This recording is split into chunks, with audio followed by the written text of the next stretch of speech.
Sounds like some of you heard this before.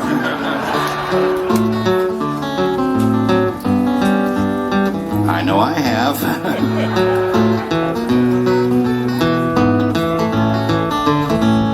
That's because this song is called Alice's Restaurant. It's about Alice and the restaurant. But Alice's Restaurant was never the name of the restaurant. That was always just the name of the song. And that's why I guess I still call the song Alice's Restaurant. You can get anything you want at Alice's Restaurant. You can get anything you want at Alice's Restaurant. Walk right in, it's around the back, just a half a mile from the railroad track, and you can get anything you want at Alice's Restaurant. Well, it all started 51 years ago. 51 Thanksgivings ago. 51 years ago on Thanksgiving, when my friend and I decided to go up and visit Alice at the restaurant. But Alice didn't used to live in the restaurant. She lived in the church nearby the restaurant, in the bell tower, with her husband Ray and Facha the dog. And living in the bell tower like that, they used to have a lot of room downstairs where the pews used to be. And seeing as how they took out all of the pews and having all that room, they decided that they didn't have to take out their garbage for a long time. We got up there and found the place was filled with garbage, and we decided it'd be a friendly gesture for us to take the garbage down to the town dump. So we took the half a ton of garbage, put it in the back of a red VW microbus, took shovels and rakes and implements of destruction, and headed on toward the town dump. We got there, and there was a sign, a chain across the road saying, "Closed on Thanksgiving." We had never heard of a dump being closed on Thanksgiving before. So with tears in our eyes, we drove off into the sunset, looking for another place to put the garbage, and we didn't find one. Till we come to a side road, and off of the side road, there was a 15-foot cliff, and at the bottom of the cliff, there was another pile of garbage. And we decided that one big pile would be better than two little ones. Rather than bring that one up, we decided to throw ours down. And that's what we did. Drove back to the church, had a Thanksgiving dinner that couldn't be beat, went to sleep and didn't get up until the next morning when we got a phone call from Officer Obie. He said, "Kid, we found your name on an envelope at the bottom of a half a ton of garbage. Just wanted to know if you had any information about it." And I said, "Yes, sir, Officer Obie. I cannot tell a lie. I put that envelope under that garbage." It was after talking to Obie for about 45 minutes over the telephone that we finally arrived at the truth of the matter. And Obie said we had to go down and pick up the garbage. We also had to go down and talk to him at the police officer station. Now, friends, there was only one of two things that Obie could have done at the police officer station, and the first thing was he could have given us a medal for being so brave and honest over the telephone, which wasn't very likely, and we didn't expect it. And of course the other possibility was that, well, he could have bawled us out and told us never to be seen driving garbage around the vicinity again, which is what we expected. But when we got to the police officer station, there was a third possibility we hadn't counted upon, and we was both immediately arrested, handcuffed. And I said, "Obie, I don't think I can pick up the garbage with these handcuffs on." He said, "Shut up, kid. Get in the back of the patrol car." And we sat in the back of the patrol car and drove to the, quote, "scene of the crime," unquote. Now, friends, I want to tell you about the town of Stockbridge, Massachusetts, where this was happening. They got 3 stop signs, 2 police officers, and 1 police car. But when we got to the scene of the crime, there was 5 police officers and 3 police cars, being the biggest crime of the last 50 years, and everybody wanted to get in the newspaper story about it. and they was using up all kinds of cop equipment they had hanging around the police officer station. They was taking plaster tire tracks, footprints, dog-smelling prints. And they took 27 8x10 colored glossy pictures with circles and arrows and a paragraph on the back of each one explaining what each one was to be used as evidence against us. They took pictures of the approach, the getaway, the northwest corner, the southwest corner, and that's not to mention the aerial photography. And it was after the ordeal we went back to the jail. Obie said he was going to put us in the cell. He said, "Kid, I'm going to put you in the cell. Give me your wallet and your belt." And I said, "Obie, I can understand you wanting my wallet, so I don't have any money to spend in the cell." "What do you want my belt for?" He said, "Kid, we don't want any hangings." And I said, "Obie, did you think I was going to hang myself for littering?" Obie said he was making sure, and friends Obie was, because he took out the toilet seat so I couldn't hit myself over the head and drown. Took out the toilet paper so I couldn't bend the bars, roll the toilet paper out the window, slide down the roll, have an escape and get away. And Obie was making sure, all right. And it was about 4 or 5 hours later that Alice, remember Alice? She come by and with a few nasty words to Obie on the side, she bailed us out of jail. We went back to the church, had another Thanksgiving dinner that couldn't be beat, went to sleep, didn't get up till the next morning when we all had to go to court. We walked in, sat down. Obie come in with the 27 8x10 colored glossy pictures with the circles and arrows and a paragraph on the back of each one explaining what each one was to be used as evidence against us. And he sat down. A man come in. He said, "All rise." And we stood up, and Obie stood up with the 27 8x10 colored glossy pictures, and the judge walked in, sat down with a CNI dog. He sat down. We sat down. Obie looked at the CNI dog, and then at the 27 8x10 colored glossy pictures, and looked at the CNI dog. And Obie began to cry. Because Obie come to the realization that, well, this was a typical case of American blind justice.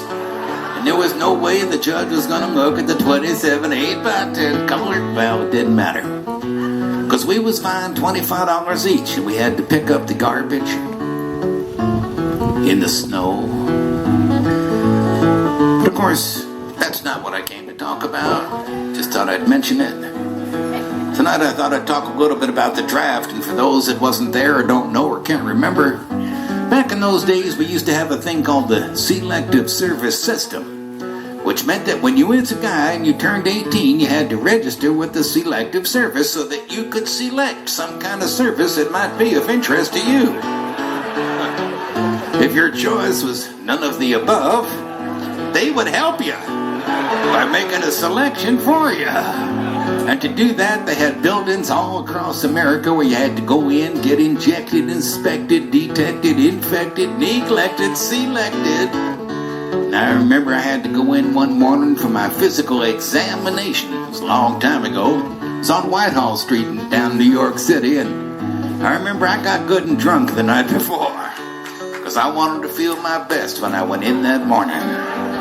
I wanted to feel like I wanted to look. I wanted to be like the all-American kid. And when I went in that morning, I was hung down, I was brung down, I was hung up. I was all kinds of mean, nasty, ugly-looking things. And I walked in, I sat down. They gave me a piece of paper, said, "Kid, see the psychiatrist, room 604.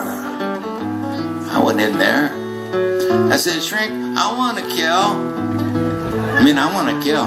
I want to see blood and gore and guts and veins in my TV, dead bird bodies. Kill, kill." And I started jumping up and down, yelling, "Kill, kill." And he started jumping up and down with me, and we was both jumping up and down, yelling, "Kill, kill, kill, kill." Till the sergeant come over, pinned a medal on me, set me down the hall, saying, "You're our boy." I didn't feel real good about it. But I proceeded on down the hall, getting all kinds of injections, inspections, and all kinds of stuff that they was doing to me at the thing there. And I was there for 2, 3, 4, 5 hours. I was there for a long time, going through all kinds of mean, nasty, ugly things, and they was inspecting, injecting every single part of me, and they was leaving no parts untouched. But I proceeded through until I finally come to see the very last man. I walked up. I said, "What do you want to see me about?" He said, "Kid, we only have one more question. Have you ever been arrested?" And I told him the story of the Alice's Restaurant Massacre with 5-part harmony, full orchestration, all kinds of other phenomenon. He stopped me there. He said, "Kid, did you go to court?" And I told him the story, the 27 8x10 colored glossy pictures with the circles and arrows, and he stopped me again. He said, "Kid, I want you to go over, sit down on that bench that says Group W. Now, kid."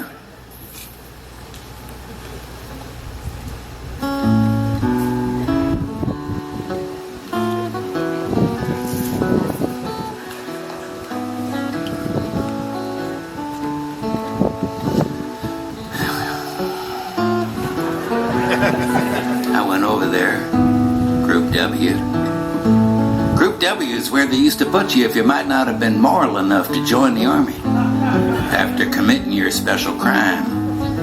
And there was all kinds of mean, nasty, ugly-looking people on the bench next to me. I mean, there was mother rapers and father stabbers and father rapers. There was father rapers sitting there on the bench next to me. I mean, these was mean, nasty, ugly, horrible crime kind of guys. And the meanest, ugliest, nastiest one, the meanest father raper of them all, was coming over to me, sat down next to me and said, "Kid, what'd you get?" I said, "I didn't get nothing. I had to pay $25 and pick up the garbage." He said, "Kid, what was you arrested for?" I said, "Littering." And they all moved away from me on the bench there, giving me the hairy eyeball and all kinds of stuff, until I said, "And creating a nuisance." Then they all come back and shook my hand, and we had a great time on the bench talking about crime, mother stabbing, father raping. We were smoking cigarettes and all kinds of stuff, having a good time, till the sergeant come over. He had some paper in his hand. He held it up. He went like this. He said, "Kid, this paper got 47 words and everything says 100 times the crime, detail the crime, you gotta say, pretend tune about the crime, the rest of the officer's name, kind of thing gotta say." And he talked for 45 minutes, and nobody understood a word he said. But we had fun filling out the forms and playing with the pencils on the bench. I wrote down the massacre like I was supposed to. Put down my pencil, turned over the piece of paper, and there on the other side of that piece of paper, in the middle of the other side, I mean, away from everything else on the other side, underlined, capitalized, quoted, read the following words: "Kid, have you rehabilitated yourself?" I went over to the sergeant. I said, "Sergeant, you got a lot of gall to ask me if I've rehabilitated myself. I mean, I'm sitting here on the bench.